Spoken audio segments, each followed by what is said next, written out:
Salut, eu sunt Simona și sunt studentă în anul 3 publicitate. Și atâta ce trebuie să mai zic.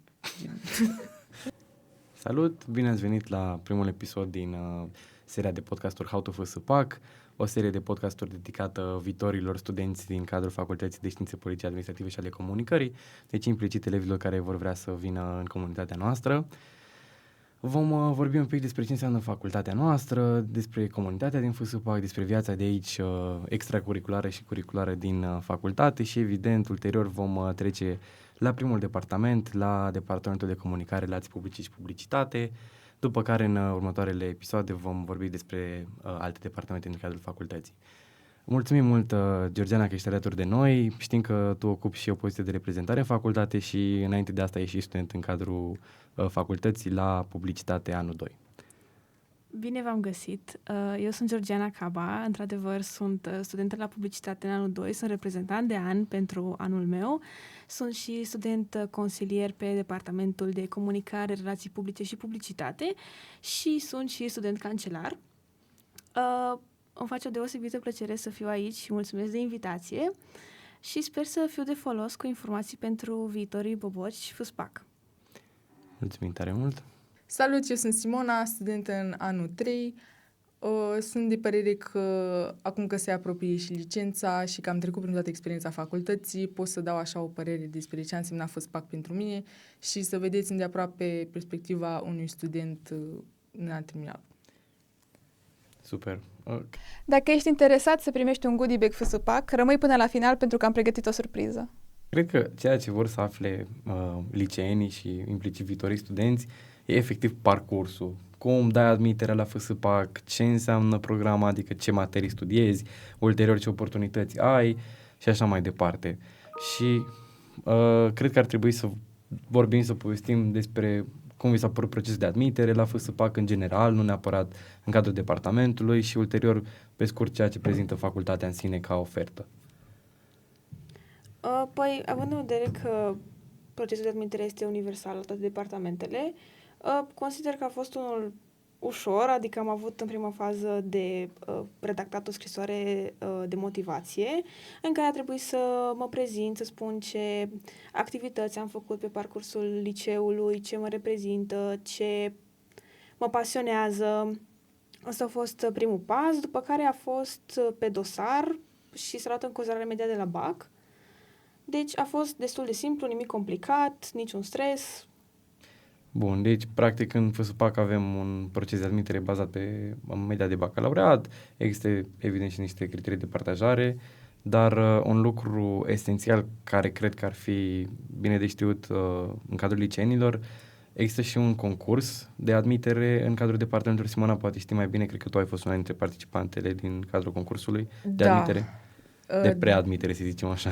Da, din câte am văzut, s-a ținut și anul trecut, deci cred că în fiecare an au campania asta cu concursul, pe mai multe departamente, nu doar la noi, la DCRP, în care, din experiența mea, primești un subiect pe care tu trebuie să-l rezolvi cu întrebări generale, adică nu trebuie să faci pregătire pentru concursul ăsta sau ceva, doar testează modul tău de a gândi, dacă capacitatea de a face un rezumat, de a înțelege un text, gândirea critică, așa, niște elemente de bază. Și dacă te afli printre câștigătorii, cred că și locul 2, nu sunt sigură, dacă ai câștigat concursul ăsta, practic ai admiterea asigurată, trebuie doar să promovezi bacalaureatul plus acea scrisoare de intenție și, de motivație și... Și admiterea se face practic direct cu media 10 sau cum funcționează? Da, media e 10 automat dacă ai câștigat concursul. Și asta va fi ulterior și un criteriu de bursă, poate la facultate, poate un cămin, dacă se intenționează să stai la cămin, te ajută concursul. Deci tu, acum ca student în anul 3, simți că concursul pe care l-ai dat în clasa 12 te-a ajutat ca student ulterior? Da, m-a ajutat. Eu inițial... Așa, ca fun fact, nici nu plănuiam neapărat, nu știam încotro să mă duc după liceu și am dat de concurs, m-am băgat mai mult în ideea de să văd ce este și s-a nimerit chiar să câștig. Mă înscrisesem și la concursul de la studii de conflict al departament, acolo nu am luat, dar principiul e același, și bănuiesc că și la restul e la fel. Nu e nimic complicat, doar să te testezi pe tine, să vadă cum îți funcționează gândirea și dacă te potrivești practic la mediul FSPAC. Super. Deci, practic, dacă elevii sunt în clasa 12, pot să dea la acest concurs și să-și asigure, practic, intrarea în facultate. Tot ce trebuie să facă este să-și ia bacalaureatul și să-și asigure un loc în facultate. Da. Da. Și din perspectiva ta, Georgie, tu nu cred că ai beneficiat de un astfel de concurs, nu? Nu, pentru că nu m-am înscris, dar era și când am aplicat eu pentru facultate, dar nu m-am înscris. Ok. Dar tot în sine procesul de admitere a fost oarecum ușor și dacă ai avut o notă bună în BAC, ți-ai asigurat un loc bun la facultate, nu? Da. Ok.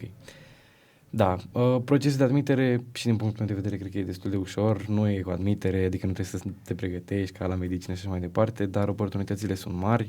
Nu știu dacă voi ați beneficiat în primii ani de studenție, să zic așa, de concursuri sau dacă ați participat în chestii extracurriculare care efectiv să vă aducă mai aproape de piața muncii. Cred că avem câteva exemple în departamentul nostru, de exemplu, e Comunicon, un festival de publicitate și comunicare și la nivel de FSPAC avem Living Lab-ul, care e așa un spațiu de muncă comun între studenți și profesori. Ați participat, ați beneficiat de chestia asta?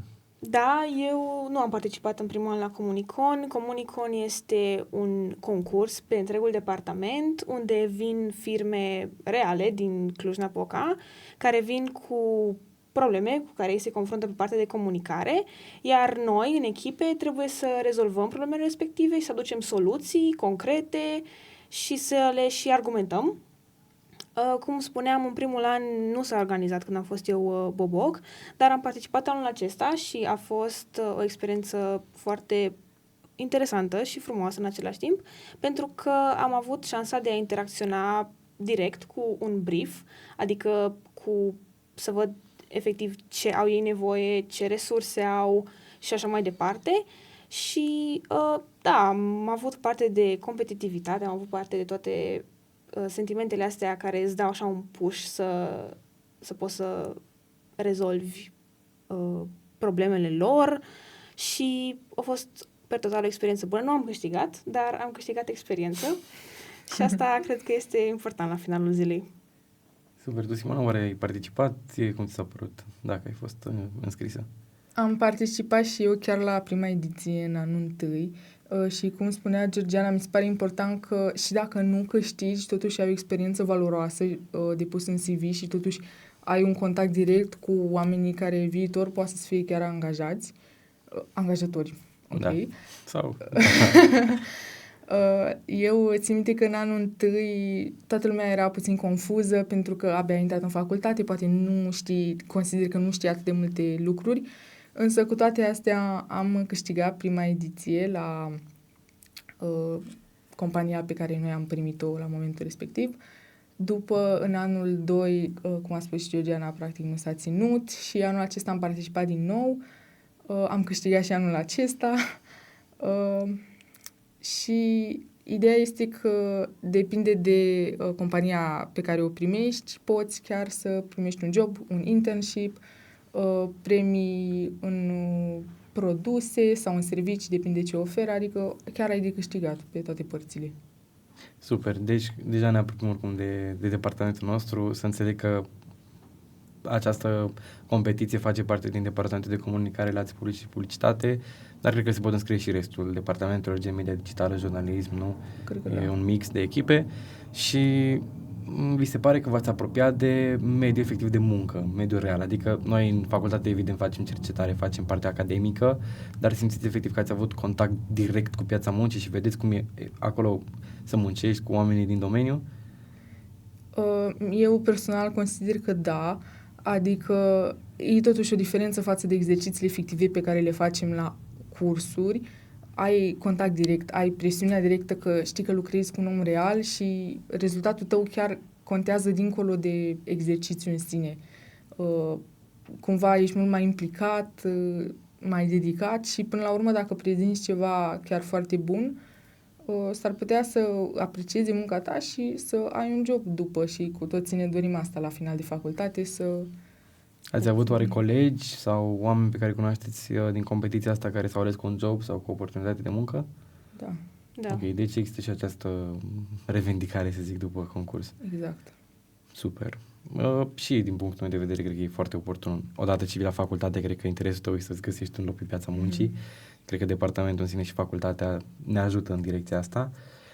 Și haideți să vedem un pic cum e din punctul vostru de vedere, să zic, partea de materie pe care noi o avem. Adică noi venim din sistemul preuniversitar, adică din liceu, unde materiile erau gen română, mate, sau depinde de profilul pe care l-am studiat, erau niște materii fixe. Cum vi s-a părut tranziția din liceu în facultate și implicit materiile pe care noi le avem în departament? George, eventual, ție cum ți-a părut? Da, mie mi-a plăcut foarte mult tranziția asta. Mi s-a părut că se pliază și îmi place că se schimbă de la semestru la semestru materiile. Mi se pare că îți dă șansa de a asimila mai mult, de a învăța mai multe.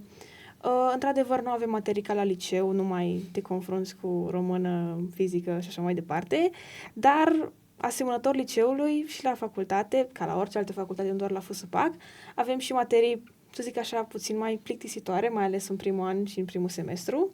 Mai introductive. Da, ele sunt introductive și sunt în fiecare facultate le faci, de exemplu, elaborarea lucrărilor științifice și introducere de tot felul.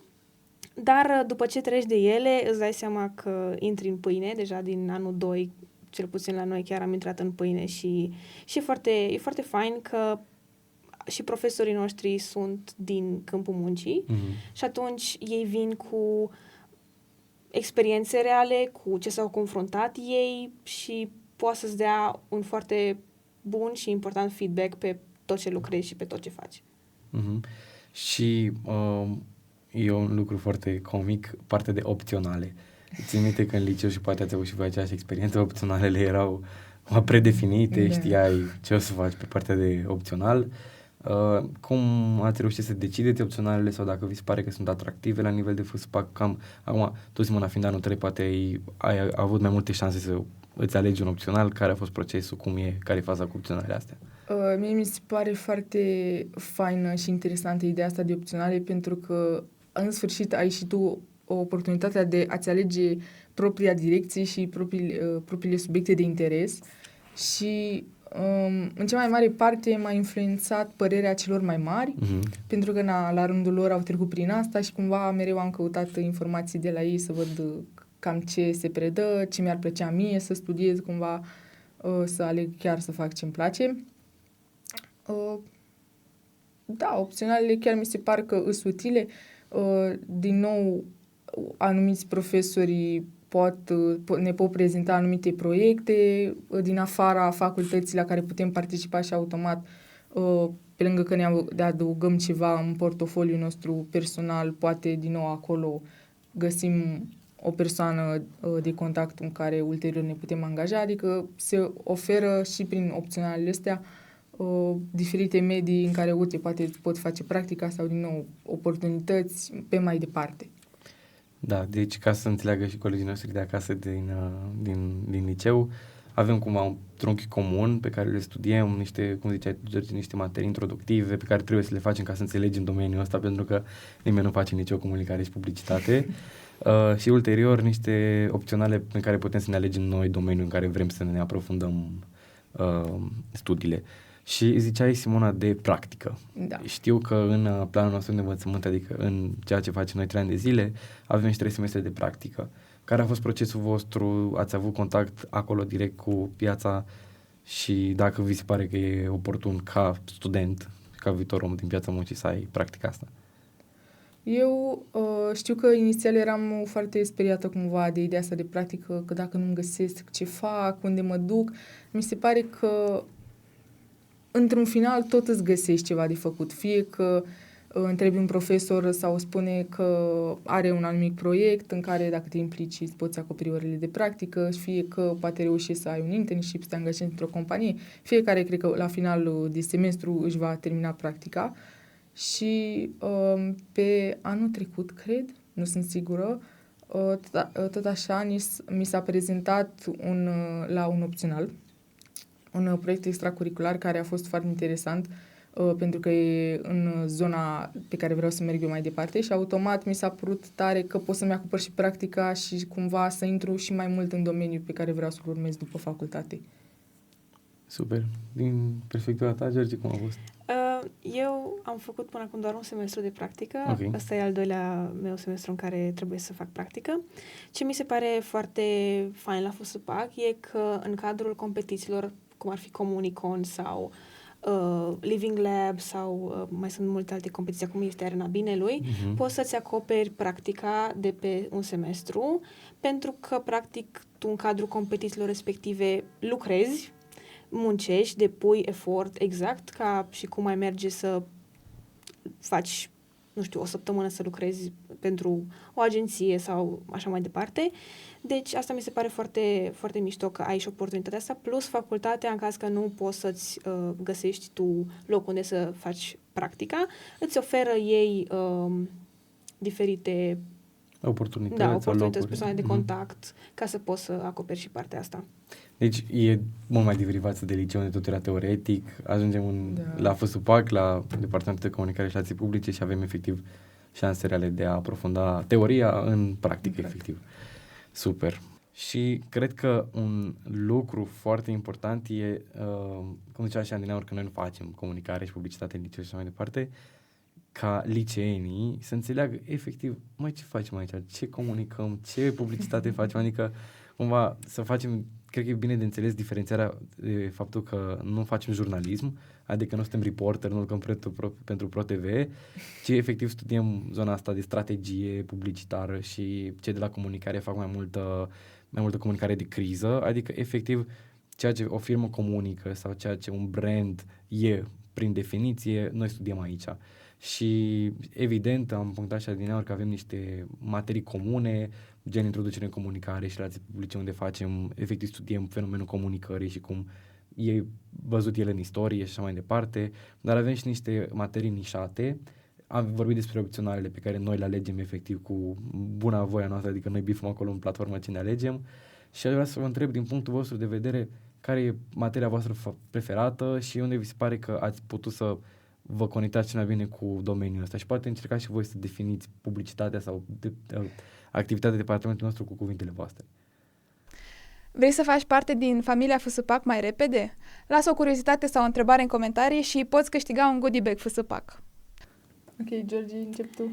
Da, wow. Este destul de greu să definești într-un cuvânt sau într-o propoziție ce înseamnă departamentul nostru, pentru că noi facem un pic din toate, ceea ce cred că este un mare avantaj. Nu suntem axați pe o singură chestie, învățăm, cum am spus, puțin din fiecare.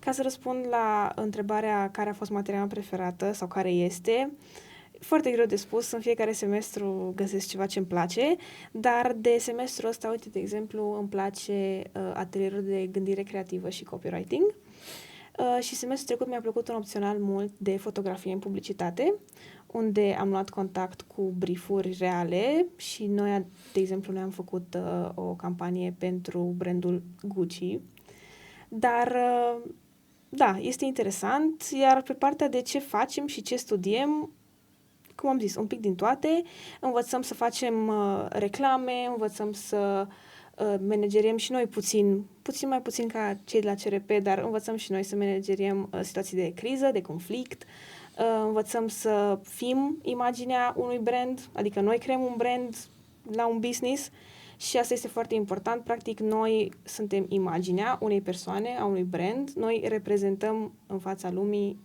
ce este în spate, de fapt. Super. Sunt de acord cu atelierul și mi-a plăcut foarte tare, dar acum când mă gândesc în spate, cel mai mult mi-a plăcut comunicare verbală și non-verbală, pentru că modul de predare mi s-a părut foarte diferit de ce e în liceu. Pe mine asta cred că m-a șocat cel mai tare când am venit, că învățam prin muzică sau prin videoclipuri de pe YouTube, prin tot felul de metode creative, nu strict predat după dictare sau dintr-un manual, cum se face la școală. Și pentru mine a contat foarte mult chestia asta, pentru că unii poate avem un alt fel de învățare și atunci automat te ajută foarte mult pe partea asta. Mi-a mai plăcut, cum spuneai și tu, de brand, că noi îl creiem, noi învățăm ce înseamnă pas cu pas să faci branding. Profesori care ne-au dus în locații sau au adus oamenii specialiști la noi să ne prezinte și ce se întâmplă în piața muncii la momentul actual, nu doar perspectiva lor de profesori și ce au făcut ei, ci și ce se întâmplă în agenții, de exemplu. Îmi place că e foarte, foarte practică facultatea asta și chiar poți învăța multe. Da, acum că ziceați, mi-am adus și aminte de niște materii care mi-au plăcut foarte mult. Cred că nu am văzut atunci valoarea efectivă a materiei de studii de conflict. Adică, efectiv, negocieri. Mi se pare vital, nu doar ca om de comunicare sau ca viitor publicitar, dar ca om, efectiv, om în societate, să poți să negociezi un lucru, să poți să te pui la o masă, să discuți și să-ți prezinți argumentele foarte clar. Ori noi am avut materia asta, cred că cu toții, în anul 2, a fost foarte binevenită, cel puțin pentru mine, și da, eu cumva facem un pic din toate. Cred că asta zicea și voi. Nu ne axăm doar pe publicitate, că nu ne uităm toată ziua la spoturile de la TV sau așa mai departe, ci încercăm să mergem în toate ariile. Și chestia asta mi se pare că ne pregătește pentru diverse domenii de muncă. Adică dacă eu termin, spre exemplu, publicitate în anul 3, nu mă pot angaja doar ca om care face spoturile de la TV în pauza publicitară. Pot să mă duc într-o firmă să mă comunic pentru CEO respectiv sau pot să mă duc în zona de negocieri. Cred că aveam un profesor care lucra inclusiv pentru o echipă de fotbal în negocieri și făcea târgurile alea de tranzacțiile de jucători. Sau am avut event planning, adică inclusiv dacă vrem să mergem să ne facem nunți sau să organizăm diverse evenimente, avem materii care să ne pregătească. Da, chiar cum ziceați și voi, cred că e destul de practic tot ceea ce se întâmplă și în sine facultatea. E foarte important pentru colegii noștri din liceu să facem diferența între facultate și departament. Facultatea știm cu toții dacă e corpul mare, adică e ca o școală și departamentele sunt specializate. Acum, la nivel de facultate, dacă vi se pare că suntem atractivi pe partea de ceva anume, dacă suntem diferiți de restul sau cum vedeți voi din perspectiva voastră? Ca să ne întoarcem un pic de unde am pornit, de la faptul că FSPAC-ul e ceva un pic diferit. Cel mai atractiv la FSPAC, ca elev, cred că pentru mine au fost căței. Da. Pentru că noi avem 2 căței, Thor și Loki, care sunt... scopul lor este de a ne relaxa pe noi, iar scopul nostru e de a relaxa pe ei, la rândul lor, pentru că facem niște tranzacții așa de drăgălășenie reciprocă. Da, pe mine asta m-a atras și a fost sincer un bonus. Eu când am venit să-mi depun dosarul, am și venit la căței. Deci eu am vizitat secretariatul și căței. Când vine vorba de facultate ca, să zic, clădire, pot să zic că avem săli foarte moderne, avem aparatură performantă, pot să zic că nu suntem ținuți în spate și noi mergem în față, să zic așa. Avem și laboratorul ăsta de podcast, de exemplu, care este ceva nou. Da. Avem un laborator unde avem, care e proaspăt inaugurat, de tehnologii avansate, unde avem ochelari VR, avem foarte multe... Imprimată 3D. Da, imprimată 3D. Ca idee, este o implicare constantă în adaptarea pieței, să zic așa, la nivel de facultate. Nu rămânem în urmă nici cu aparatura și putem să venim cu noi materii și noi chestii pe parcurs ce evoluează și industria. Tot așa, și avem și cantină, avem camine studențești, deci la FSPAC găsești tot ce ai nevoie, să zic așa, da. Inclusiv căței. Mi-aduc aminte în anul 1, când făceam cunoștință cu colegi din alte facultăți, avea o glumă că noi când venim aici, venim pe planeta FSPAC, adică le avem pe toate, nu avem nevoie să mergem în alte părți. Simona, tu din anul 3, fiind deja aproape pe pas de plecare din licență, cum ți se pare sau ce-i diferit la FSPAC? Mi-a plăcut că a menționat Georgiana chestia asta, că e o continuă adaptare și evoluție, adică din anul 1 și până în anul 3 mereu s-a întâmplat ceva, s-au îmbunătățit anumite aspecte, că s-au schimbat mobilierul, scaune, s-a adus o stație de încărcare pentru telefoane în față la amfiteatru, care e foarte utilă pentru studenți. Avem prize la scaune, ceva ce nu aveai în liceu și face diferența până la urmă. gradul de confort e altul. Beanbag-uri, spații de relaxare, grădina, nu știu, detalii mici care la final de zi chiar contează și îți creează o experiență foarte plăcută la facultate. Da, și ceea ce cred că ne interesa și pe noi când ne pregăteam de plecare la facultate sunt, cum ziceați și voi, locurile la cămin. Spre deosebire de alte facultăți, la noi cred că nu e imposibil să obții un loc la cămin.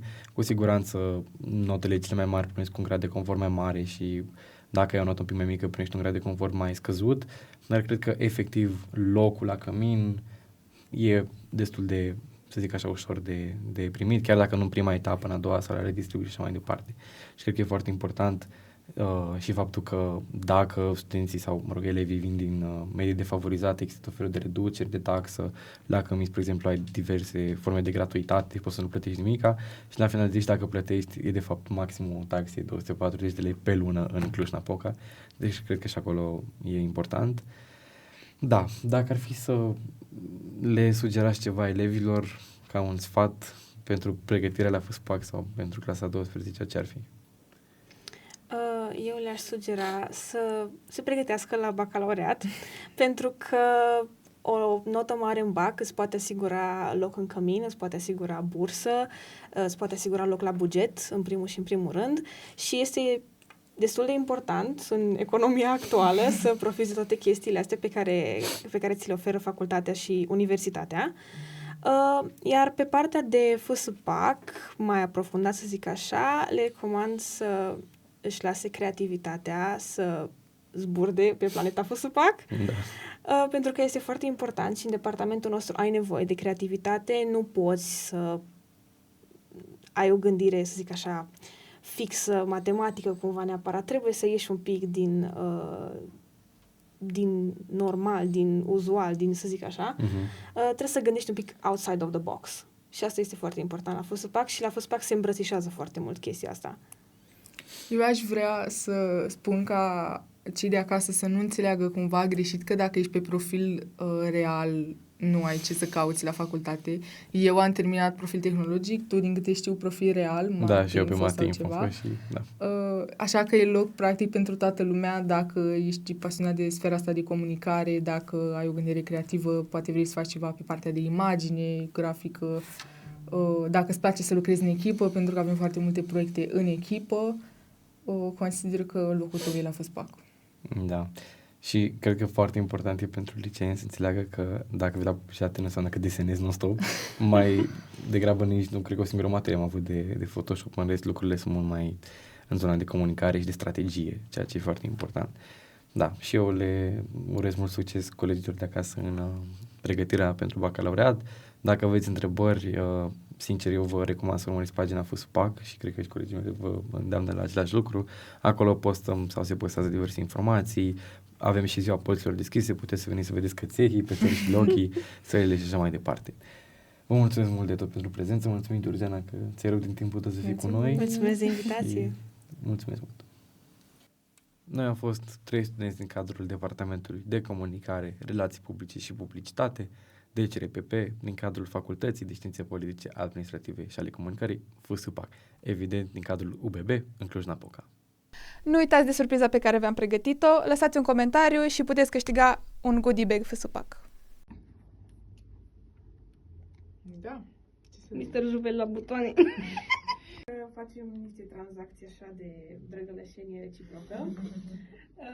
Da, pe mine asta m-a atras și a fost sincer un bonus. Eu când am venit să-mi depun dosarul... Că ziceați mai mult și aminte de niște materii care mi-au plăcut foarte mult. Cred că nu am văzut atunci valoarea efectivă a materiei de...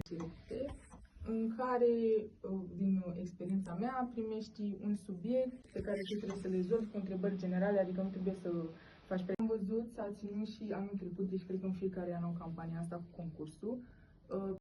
Mi se pare vital, nu doar ca om de comunicare sau ca de publicitar, dar ca om efectiv, om în societate, să poți să negociezi un lucru, să poți să te pui la masă, să discuți și să-ți prezinti. E cameră, asta e cameră Da, și dar nu e are pornită. microfon. Dar nu e pornită. Da, dar nu-i pornită înregistrarea și nu se aud de păcăși ce Da, uite, filmezi ia pe cameră. copri. Dăm pe off.